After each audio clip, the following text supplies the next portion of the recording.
All right, family, listen. So we're back again with Apostle Karen Bettis Davis here, and we're talking about some incredible stuff. And so we're picking up off of the fake outrage, the unnecessary outrage from the 2024 Olympics in Paris, based off of this wonderful scene that has got the church up in literal all riled up literally because people are tripping. Now you were saying Apostle Karen that Leonardo da Vinci, the creator of the original painting that we have deified, he was Yes. what'd you call him? He said he was a what? He considered himself to be a spiritual metaphysician, Mm, and he believed in Greek philosophy. gotcha. So this might And be more pagan than we think if we being real. if we're being real, if we're being real, Oh as the Lord. kids say, if we want to talk facts, Yeah. My God. he didn't believe. He didn't believe that about. He didn't believe in the flood. He didn't believe Noah's story. He believed it to be a myth. But he was heavy into Greek philosophy, Mm, and my God. so how and he had issues. I want to give you a quote because he had issues against the Catholic Church. While he said that he believed that the church had the secret to real truth and power, he Mm-hmm. also said this. He said, "Many who hold the faith of the Son only build temples in the name of the Mother." Oof. He sounds like my kind of guy. He wasn't wrong though. I mean, he wasn't. He No, wasn't he wrong. wasn't wrong. He wasn't wrong. He wasn't wrong. Not So even. this is a multifaceted creature that we're talking about. Yeah. And the fact that, but I think in this country we deify so many things that don't rise to that level. Come on. um I think that uh we honestly, I think that we have deified the Bible, in Mm, some cases even higher than God. my God. Some people, we have more of a relationship with the scriptures than we do the one who inspired the scriptures. That's true. That's true. I And said they we testify of me. yes, yes. And so, but what about him? What about your Yeah. first love? What about God? Mm, What about that? To me, that is spiritual. That copy. close, intimate relationship with God. It's not about whether I go to church on Sunday morning, who my favorite preacher is. If I go to 50 million conferences a year, I can do all those things. That does not make me a believer. Yeah. But it's that I believe in him, that I have faith in him, that my character is shaped around him, that I love the way that he loves, but most importantly, that I know him for who he is. Well, I love it. I love it.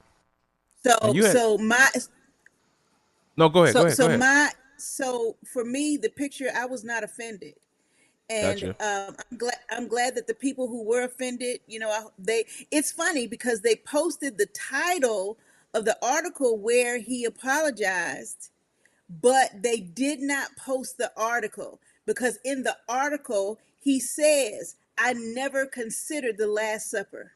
I Right. never thought about it. I was not trying to reproduce it. It was not a part of my creative process." Yeah. And at the same time he said, "I never meant to harm anybody." But we also have to, again, the Olympics they began in Greece. Right. And so he's simply paying homage, not even to his own culture, but to theirs. Facts. And so to me, it was just much to do about nothing. I think America has its own issues with how we deify political figures, church leaders, influencers. I think we have Yeah. our own issues with similar to. I think we have enough things that we need to focus on rather than reaching over the pond to a place where we've never been. We don't understand their culture, and trying to make everything American. That's true. That's true. The eisegetical need to input ourselves Yes. into into Yes. every culture. That's real. Yes. That's funny. Like, do you think that man was Amerigesis is what we apologizing? can call it. Yes. Because I'm was sitting back and I'm saying, do you think that man is apologizing to you personally? That's funny. That's Like funny. he doesn't know you. Yeah. So what do you think this says about the church then? Because I think what I see happening is it falls on two lines. It's a fault line here for the most part. One is Yeah. we've got the idea of quote unquote the more conservative, more, left leaning or right leaning, right wing side versus, the apparently more liberal left leaning side. Like, why do you think that is? And before you answer that, I know you're going to forget this after I ask you this question. Um, I don't think you're going to forget, but I would forget it if I were you. um, how? What? I never judge stuff. So one thing I try to do is never to judge stuff quickly. Like for instance, even the situation with Sonya Murray. I mean, it's a tragedy. Travesty. Why can't I talk? Travesty. A tragedy and a travesty. Yes. Why not? Yeah. Of what happened. On the optics, I'm saying this is horrible. I'm Yeah. saying this is so sad. This is unfortunate. And it appears to be, a continuation of certain things that we've seen a pattern and a history of in America. Um, my thing though is that I'm not going to take the bait to put an opinion out until I get the facts. Because starting at Trayvon Martin, for me, which was maybe 2012, maybe 2009, that case happened. It was like, for me as an adult, it was like the first time that I've seen something that seemed like an injustice, and I'm just going all out like, no, this is wrong, this is wrong, this is wrong. I'm getting emotionally inflamed, but then more facts come out, and then it's kind of like, oh, maybe, but then there's more facts, and I'm like, well, no, dude was wrong, and then more facts come out. So it's like, I I felt myself being at the whim of whoever is writing the headlines. And I realized Yeah. that happens, that gaslighting happens. And so for me, like particularly post George Floyd, and it's kind of like I feel it's easy for us to be emotionally led versus using wisdom and judging properly, because without all the facts, I feel like we just become the tools of whoever has our ear the most, whether it's a conservative platform or whether it's a more liberal left leaning platform. What are your thoughts on that? The need for the gaslighting and just the quick response culture that we have for stuff. Well, I can remember maybe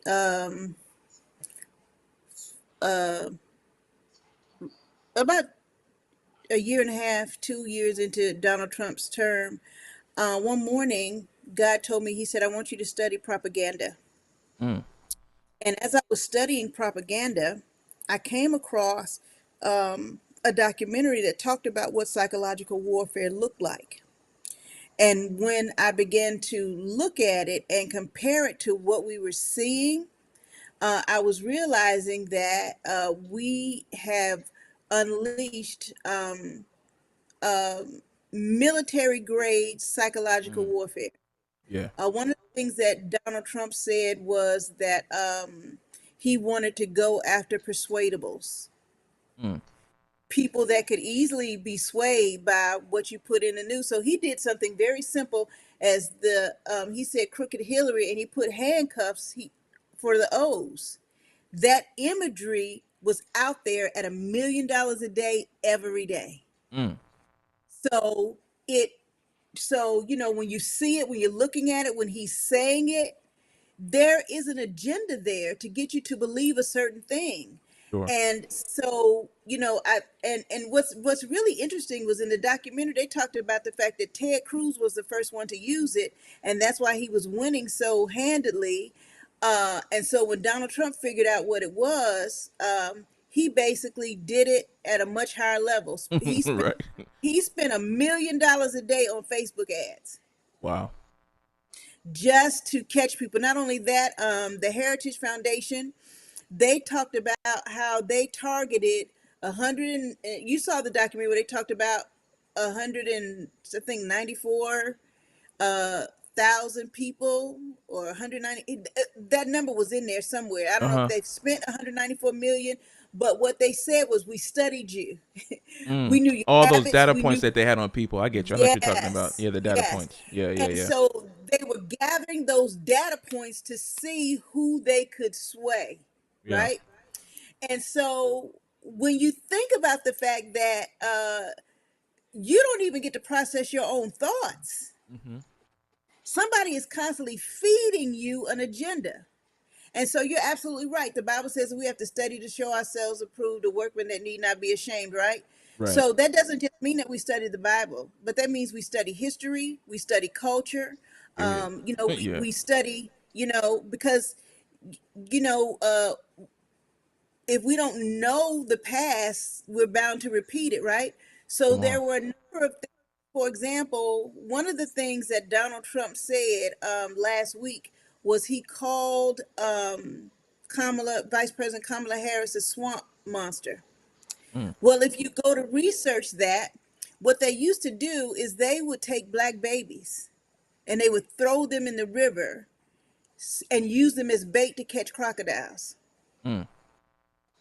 So So even your point about Trayvon Martin and everything, I Yeah. think we have to realize that we have so much collective and historical trauma Hmm. as the descendants of people who were formerly enslaved, Africans Right. who were enslaved, right? Because I refuse to just call them slaves. They were Absolutely never enslaved. that. Yeah, Yeah, enslaved people. Yeah. they were Facts. enslaved. And so science even says that trauma is passed down in the DNA for 2 generations. Hmm. So when something happens to a Trayvon Martin, when something happens to a George Floyd, we're not just feeling it because we saw it. That kind of trauma is in our DNA. When my dad talks about them turning water holes and dogs on them during the Mm. civil rights movement, that's in my DNA. Mm. And so I think what happens with us is it invokes a lot of that. And we don't realize that that is historical trauma. Wow. And so, the thing that happened with Trayvon Martin, for black mothers, you're looking saying, well, how do I protect my child from this? Hmm. What do I do when you see a police officer sit on the neck of a man for 9 minutes? You say to yourself as a man, I could die just like this today. Yeah. When you see a Sonya Massey be shot after they slow-mo the video, you saw she put the pot down, the pot holders, she bent down, she came back up, and all Yeah. she said is, I rebuke you in the name of Jesus. Mm. And so you can't even invoke Jesus Yeah. now, police officers, for threat. So all of that brings up historical and collective trauma. I think what happened with George Floyd was absolutely beautiful, where we saw the world come together. Now Yeah. everybody was sensing and feeling what we have felt for generations. True. And so we have now this collective trauma that comes up. And so she understand that more people have died at the hands of police officers every year since George Floyd. It has not stopped. But there are some cases that grab our attention, that make us stop and listen, that Right. make us stop and feel that pain and sit in that place. I have a group of friends that I call healers. We all do work together. We do deliverance together. We teach anti-anxiety techniques and all of those things. And we had to support each other that day because we were all collectively crying that day.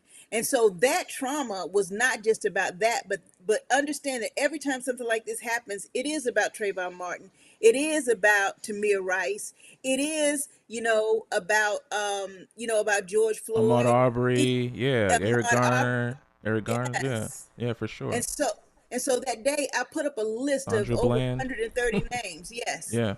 Hmm. Because I wanted people to understand that what we were feeling was a collective trauma.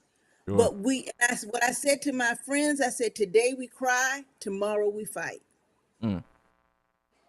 Because that's what has to happen. Wow. We have to begin to make police officers responsible for their murders. We have to begin to remove some of the comforts that they have to be able to kill and go back to work next week. Mm, We have to be able to make them think. You can't just shoot somebody's child when they're standing there telling you that it's a play gun. right. You So I have a can't. challenge though with that though. So like for me, like, I hear Okay. what you're saying, and this kind of goes into the idea of immunity, which can open up a, a larger can of worms. And we may have to do part Yeah, two on this some other time, um, absolutely. because then you start talking about the Supreme Court ruling about presidential Hmm. immunity, which I'm sure makes you feel away. Possibly, I'd imagine. I don't know. Absolutely. Uh, um, Absolutely. I on one hand, I feel like, all right, definitely I think people who do crimes, criminal activity, who misuse their power should be prosecuted. That's number one. Hmm. I do believe that, right? Hmm. Whether you're a Yeah, police officer or a politician. I think if you step absolutely. outside the honor and the integrity of what you're supposed to do, I think you lose the shield or the implication of immunity because you are operating Hmm. outside of the honor and the dignity of the position, the office, the honor that has been esteemed to you. But when it comes to police officers, like for instance, so like I'm not one that's quick to, and I'm not saying you are, but I'm not one that's quick to say, Hmm. oh, we anti 12. I'm not one of those guys. I'm not one of the Yeah, people that's I'm thinking not that it's either. all cops that want to kill us or do that. Nor, I mean, it's hard because truthfully, I don't know. I mean, now again, I don't know all the facts about Sonya Murray again, and so Hmm. I intentionally don't comment on stuff that I don't know all the facts about, and I don't think we'll know all the Yeah, facts until whatever court case happens, if something ever does happen. yeah, But yeah. so a woman with mental issues, I was told she had, right, Hmm. and boiling water that could be deemed Hmm. as a threat. Now, granted, if I'm 15 yards away from you, or 15 feet away from you, or 20 feet away from you, how much of a threat is a woman with boiling water? Does it require me to actually, put a bullet in her? But at the same time, a woman with mental health issues, I know people with mental health issues, and I know how quick they can go from 0 to 100. So I don't look at that situation as one of, because she's a black person they killed her. It's hard for me to see that like that. Well, number one, police officers need training. One of my girlfriends and I are actually writing a program to help police in our region identify and give special care to people who are suffering with mental illness.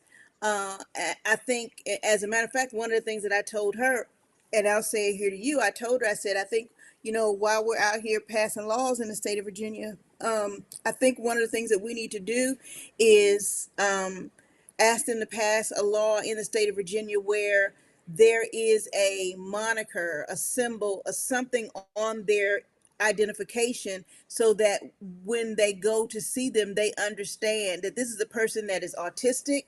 This is a person that has bipolar disease. This is a person that is schizophrenic. This is a person that is suffering from dementia.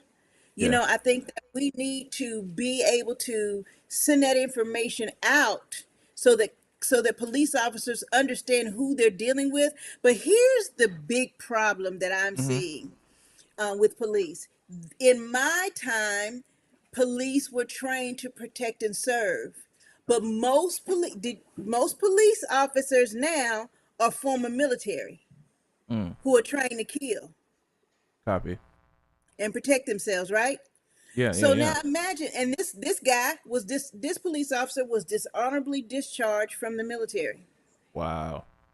He resigned from, I think, four other police jobs, Mm. uh, and he was arrested for drug driving. Now, to me, it sounds like he and May Sonya not be Murray are, qualified.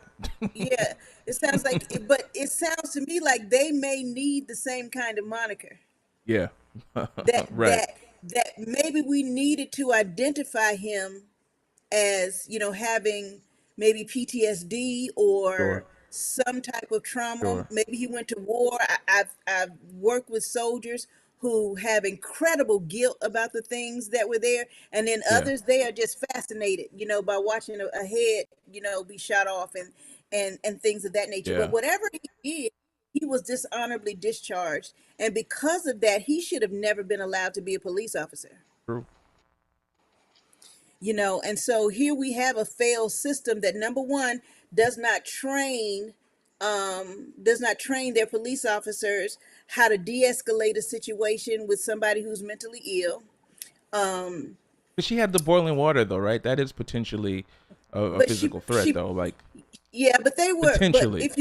But if you look at the film, there was a like a half wall, and then there Absolutely, was a there was counter distance there. between them. Absolutely, he didn't Yes, require a bullet. I agree with you 1,000%. but when you look at it in slow motion, when he said put it down, she put it down. She threw the pot holders down. She put her hands up. She went down, and it was when she was coming back up after submitting to his orders that he Yeah, shot her. copy. And then, I think it was his behavior, number one, before it and after it, because number one, he turned off his body cam Oh yeah, before he guilty. walked in there. Yeah, guilty. And we only know what happened to her because his partner kept his on. Yeah, yeah. And then, he calls her, a crazy F and B. I mean, Wow. if you know that somebody's suffering from mental illness, and it was clear that Yeah, she was struggling with something. And also too, she was rightfully afraid of the police because right. um, I think about a month earlier, she had a 4-year-old nephew that was killed by the police. Wow, wow. So her trauma Was and her justified. anxiety was justified. Absolutely, absolutely. And so she should be alive today. She Yeah, should one have hundred been percent. taken. She should have been taken to a hospital where she could get herself together. She should be alive today. Yeah, And so yeah. think about the number of children that are on the autism spectrum now who are going to grow up to be adults.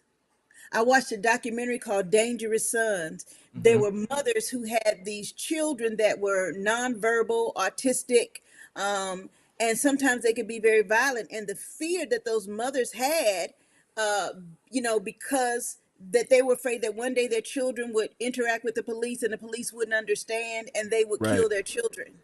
It's a real fear for people that struggle Absolutely. with disabilities and, learning disabilities and, mental issues. It is a real struggle. And the United States of America, after John Hinckley, a few years after that, they closed all the state-run mental hospitals. So Mm. the resources are not there. And we know that because during the pandemic, nobody could get in and get mental health. Yeah. Uh, so we forsook the resources that were helpful, in helping people to manage and to do well. Yeah. And so without those resources, there's not a safety net for them. So, you find that men with mental illness, they end up going to prison. Women, they get services most of the time, but a disproportionate amount of black men tend to go to prison rather than being treated for their mental illness. Wow. Wow. Yeah, we definitely need reform in that. Yeah, My God.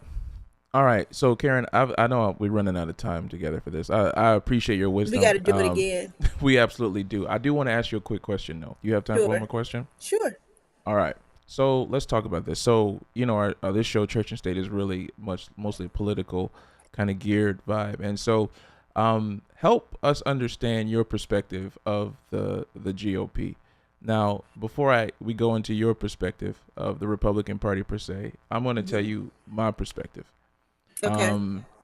and why I lean more towards the right, and why I support it, and why I really and why I'm mostly, I would almost say demonized, but probably, unfortunately, I try not to on this show, but in my private life, my thoughts about the Democratic Party are very, I don't think very highly of their platform, their agenda. Great people, I'm assuming, but just what they're producing, I don't like it. So when I look at a lot of the stuff that I think is bad, that really ruins the fabric of our nation, for me, most of it appears to be coming from, I won't say a lot of it seems to be coming from what I see on the Democratic agenda. And of course, as a Christian, I'm about to name the first three things, right? Number one, abortion, right? Right. That's like of course, right. The old platform, the way to get in, the Trojan That's the horse hook. of the Republican Yep. platform. Yeah. Right.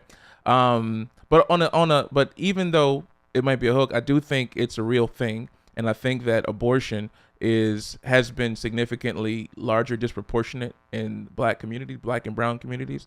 I believe I read a stat maybe in 2019 that I think like maybe 50 to 60% of abortions that were happening, at least through Planned Parenthood, were happening in, obviously, with black and brown babies. And so for me, when I look at the flat rate of our population, when I look at a lot of different things, I think that hinders us a lot. And it's just a lot of black brilliance that I think is just being, sacrificed at the altar of choice.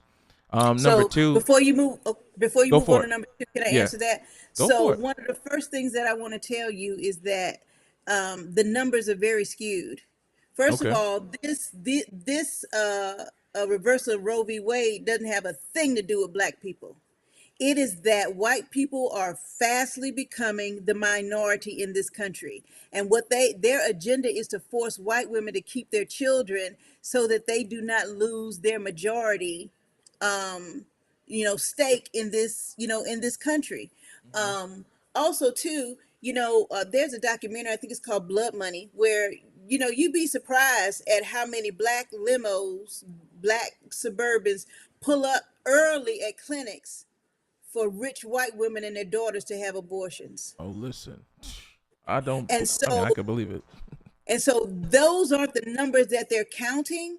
But I've talked to security guards that worked at abortion clinics where they talk Yeah, about how they have the extra hours for the white people to come in. sure. And they bring them in, in these chauffeur limousines. They give their children their abortions, especially if they've Right, gotten pregnant by a black man, right. and and they're on their way. And so those numbers aren't there now. I grew up in a very middle class family. We Mm-hmm. also always had adequate health care. But I do know people that Planned Parenthood, was where they went to get their pap smears, their annuals, Sure. all of them. But now, I kind of got in deep with some Republicans in this issue of abortion. And I said to them back then, you cannot legislate before education. Mm. That we have to educate people before we just start putting women in jail. Because when we talk about families, you want to talk about a family going under because you put a single mom in jail because she had an abortion because she made a mistake and she felt like she Right. couldn't take care of another kid. Now what happens to the children that she does have? Sure. And all of these people who are hollering anti-abortion, they never seem to run to these adoption agencies and adopt all these black babies that they say are in there. So my thing is, I don't think pro-life that is requires though. pro-life. Though, why would we have to do that though? If the fact is, like, to stop murder, why do we have to say, well, you're not supporting the murders, well, then you should feed them, so then they won't, radically kill somebody if they do something wrong. To me, that argument falls short for me because it's kind of like, yeah, that doesn't, the responsibility of somebody else's kids doesn't fall on me because we're saying we shouldn't, have abortion as free willing and as accessible and publicly accepted as Well, we do. and I completely understand your point. However, we already have children in the system. That's true. So what do we do? And then what do we do with the children while their parents go to jail That's true. because I they feel you decide there. to? And then the other thing is, a couple of things. I have a real problem with men legislating women's bodies. I have a real Mm, issue with that. I don't think you have any business in my granddaughter's uterus whatsoever. sure. And I am not comfortable um, putting a standard or something in place that if my granddaughter is raped or molested and she Mm-hmm. becomes pregnant at 12 years old, Right. I would not want her to suffer the horror of actually going into childbirth. See, a man has never gone into childbirth. God helps us to forget it, but it is not for the faint of heart. And I can't Absolutely. imagine a 12-year-old having to do that and then having to live and look at the child Right. of her aggressor. Assailant. Absolutely. Yeah. Yes, Big and time. then if we're going to go to the Bible, there's a scripture in the book of Numbers, and it talks about the fact that when a woman was caught in an Oh, the affair, or potion. Oh, here we she go. had Here we go. that they could drink the The bitter abortion water to potion. expel, but But listen, we serve a God who is a pro-choice God.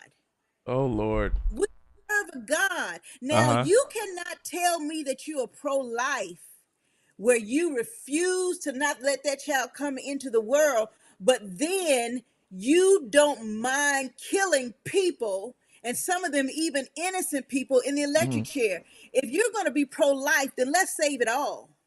Let's But save it God all. does that too, though, right? Old school law, right? You know, if you caught doing something, we chopping hands off. You know what I'm saying? If you killing somebody, I mean, they literally kill people for violating certain parts of the law. So I do think that, to a sense, criminal or capital punishment isn't like against the ethos of righteousness and divinity. Um, it's hard for me, but and like even the part about like a woman being legislated by a man, like the woman's body, I think that's, I hear that, but I just think, with all due respect, and I hope you know I respect you 100%, so I'm just going to speak plainly. um I feel like that's just a cliche that's hot, that's like makes sense and it sounds good, you know, but it has no value because, well, most of the laws in America that protect humanity have been made by men, and that could be a problem on one hand. But even the Bible, God makes these laws, right? He's a man. Nobody had issues. Moses gives the law. There's no issue with men giving the law. So why is it now that for this one issue that is like, oh, you're a man, you can't do it? Whereas when we say don't steal, don't murder, when we say that, you know what, if you're caught doing something wrong, you should, be penalized for it. Why is that not based on gender when this one thing, when we're saying what appears to be willing murder and aborting a life is an ungodly thing? Why does that require me to be a woman to say that's not right? That part Well, I don't understand. I could say you do the same thing when if you ejaculate outside of a woman. I could say the When same. I could when call does you a life murderer begin? too. When does life begin? No, I feel you. And so, but when you think about it, we live in a patriarchal society That's where true. women make less than men. Where and when you go into these churches and these denominations, all of these rules that they have about Yeah. dress, about appropriate, it's all aimed at women. And you know, and when you read Genesis, I love I love Genesis because when he says, you know, when Eve is deceived, you know, by the serpent, and Mm-hmm. you know, and this whole discourse goes on, he doesn't talk to Adam. He tells Satan, "I'm going to put enmity between you and this And the woman, woman. to raise her children to hate you." There's a level of power that women Mm. exist in, that they walk in, that the enemy has been afraid of since the beginning of time. And Mm. so, what we have to understand is that when God says, "I will make for him a helper," that word is easer. That word Isa apply that is Shadamosa. that is a military word. It means that a woman is designed to be a military weapon, you know, of military aid to a man. And so why would you create all these laws? You know, women operated freely in the church until monks decided that they need to be pushed away in monasteries. Many of the women they pulled out of the scriptures when they canonized it. The only ones that they kept in were the ones that they could not leave out. And so all of this stuff is happening with women. And so I realize that it is difficult to sit in another person's shoes. True. I've never been a man. I can't sit where you sit, but Mm-hmm. where I sit, I've been in churches where they told me I could preach anywhere but in the pulpit. Oh yeah, you got the I've special been in, podium. yeah, I've been I in, should have made I've your been I in. should have made your window smaller just for this conversation, just because. But we keep wanting to legislate women, but Yeah. there is no penalty for a man who also participates in getting that woman pregnant. But I in think the there should church, be. I Absolutely. think And there even, yeah, should be either sit too. down, the woman gets set down, but the dude's still playing the drums and or preaching Yes, and or pastoring. yes, yes, and I Yeah. think they ought to create contraceptives for men too. Well, your time is up. We appreciate you being here.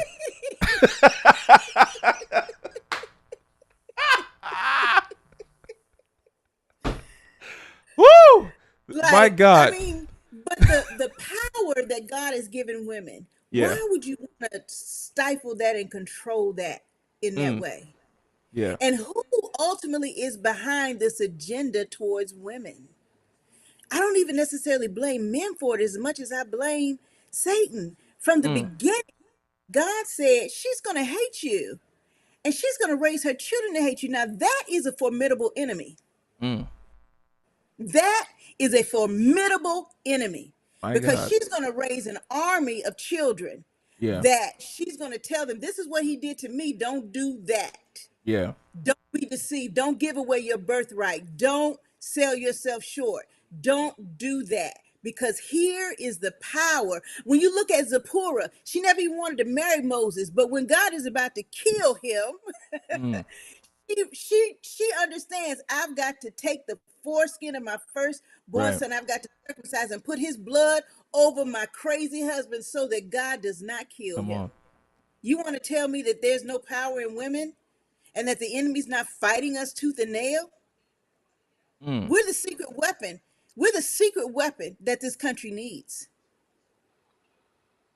So I guess that's Kamala 2024. I guess is what I hear coming out of the. Well, let me just say this. This is I on your am, time now. This is on your time.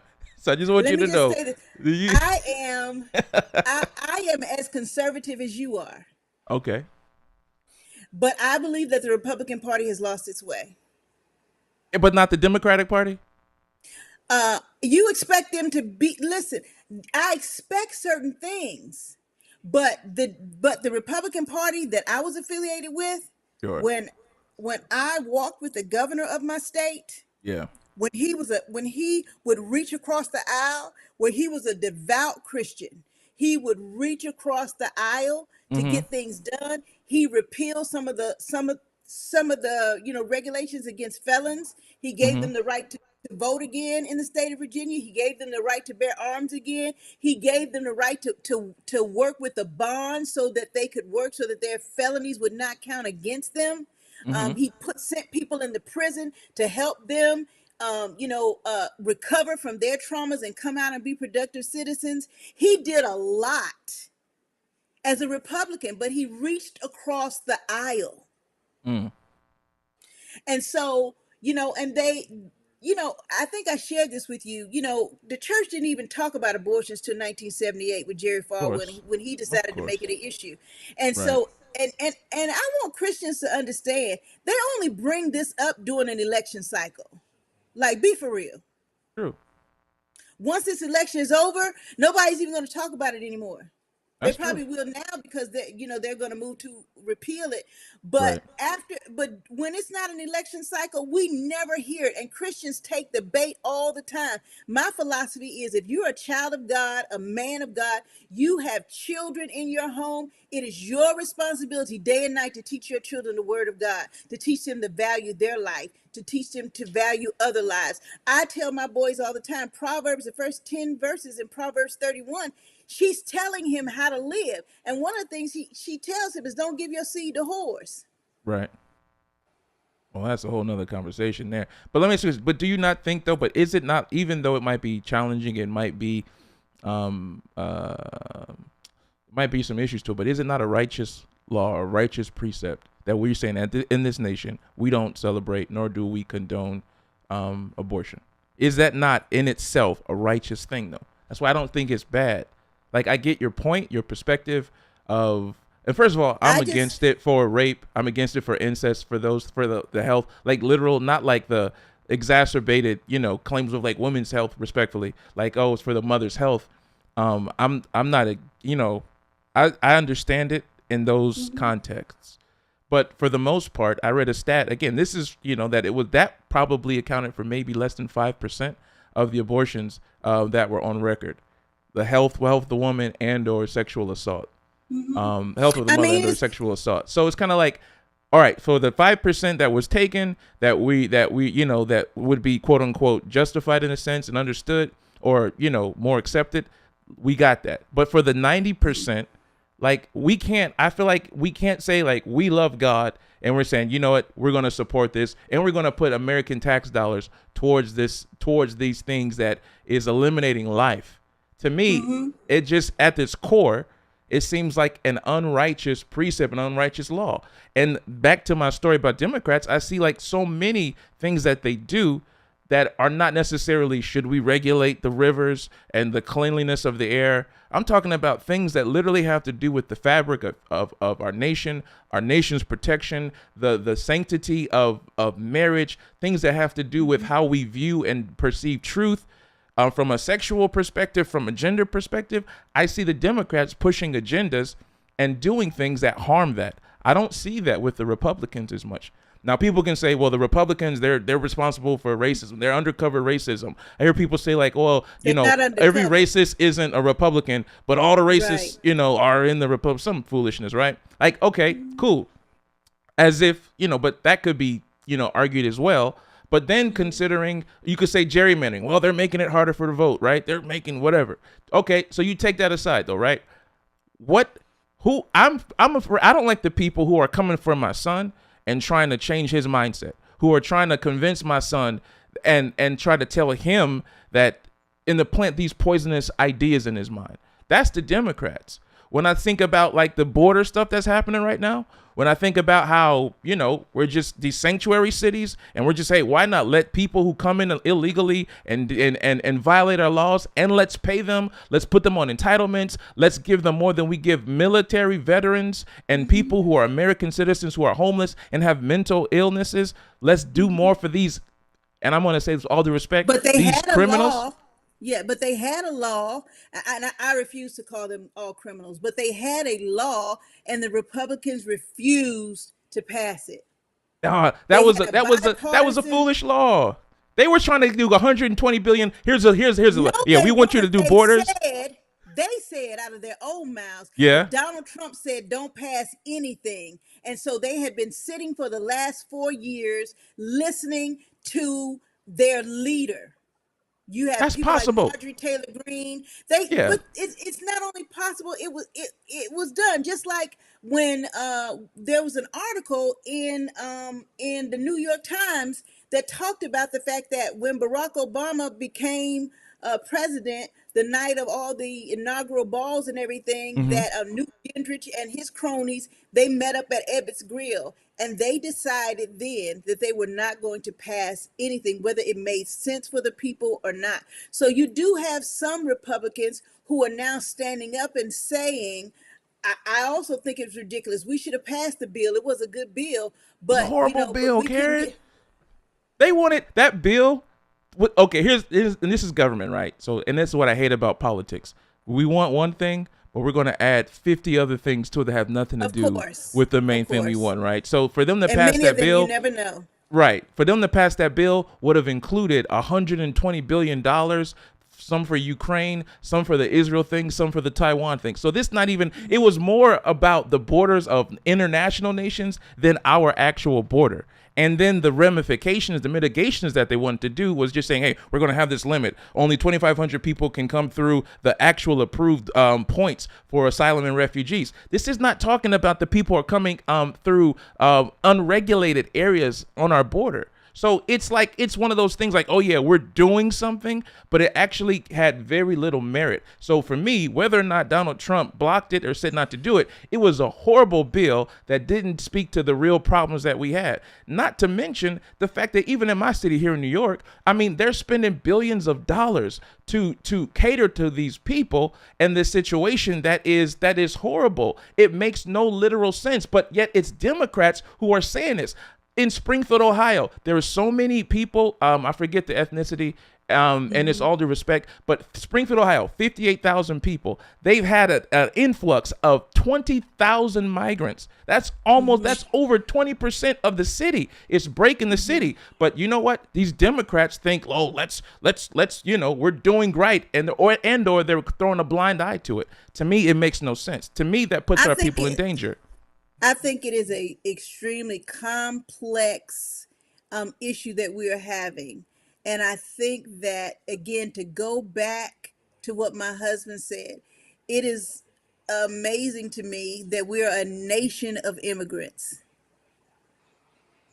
We are a nation of immigrants. All of us migrated here. Some of us by force, some of Sure. us by choice.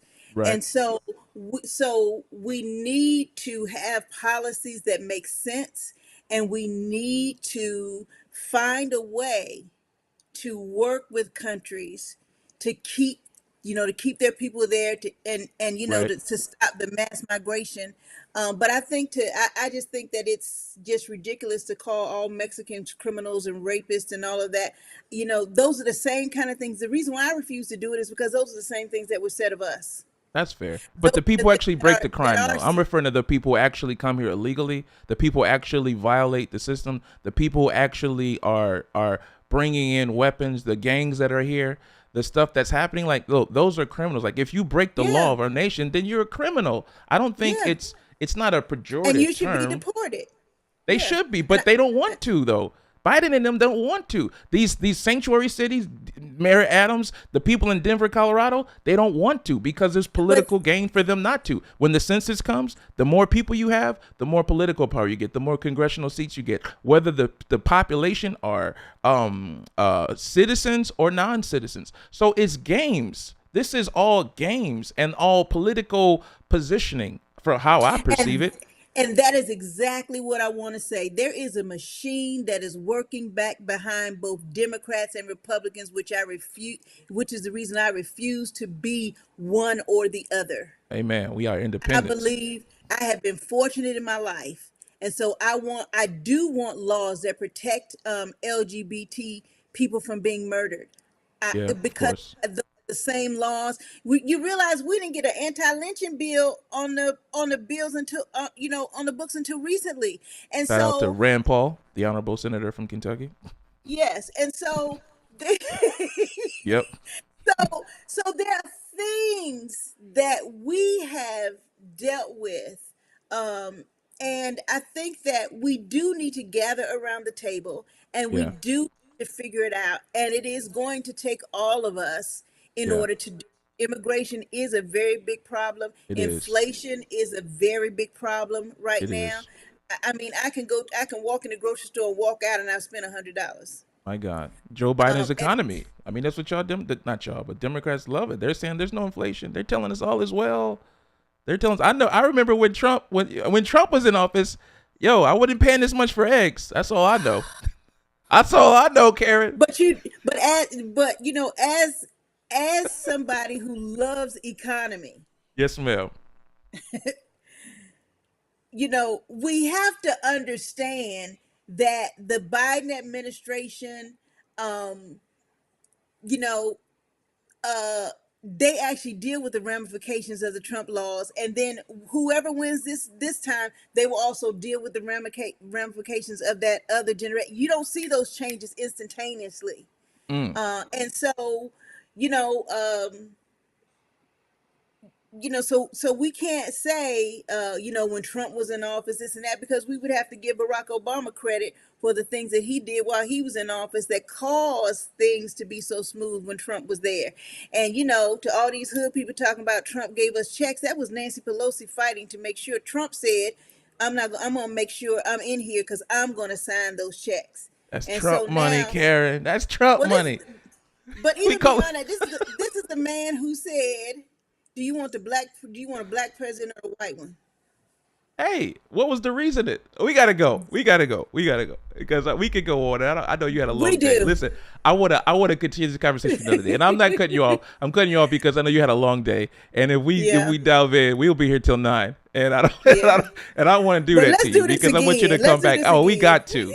We got to. We got to. I know one of our wonderful members of our church. I think she's gonna join your church or your movement. I don't know. We're gonna have to. She's a huge fan. She says, "Speak on it." She says, "I'm here for all this." She's in the comments, going crazy. So we bless God for her.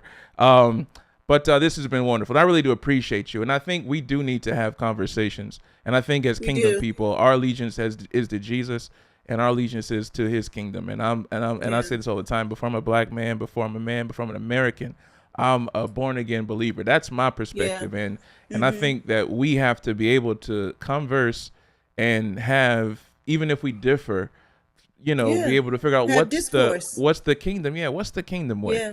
And I think this Yeah. is what the goal of our show is. And I really appreciate you taking your time out of the day to be a part of this. How can they get a hold of you, Karen? How can people reach you? What, how, get the Well, books? Tell us.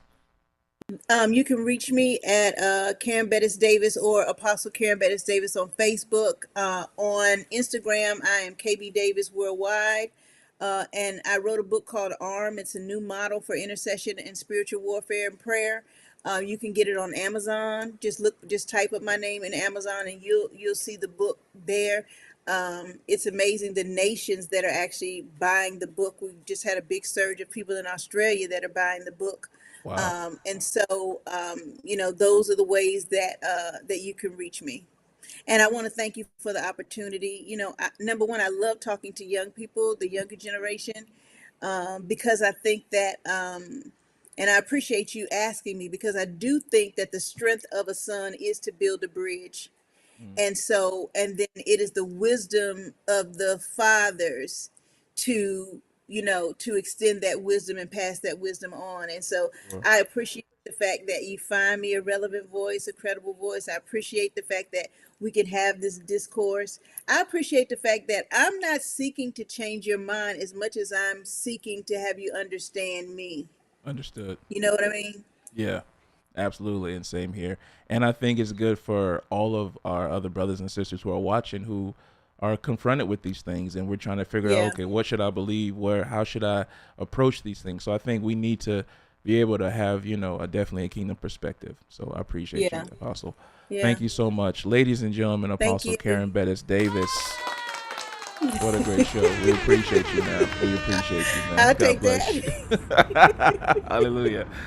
All right, fam. Well, listen, that's it for today, man. This has been great. We'll be back again, Church and State. I don't know when we're going to have Apostle Karen again, but hopefully soon come. We appreciate everybody. Go grab the book. Go support KB Davis Worldwide, Apostle Karen Bettis Davis. Check her out, and God bless each and every. That's it. Remember, whatever you do it as unto the Lord. That's going to be my new thing in Jesus' name. I'll holla. I'm out. Peace and blessings, Church and State. Let go.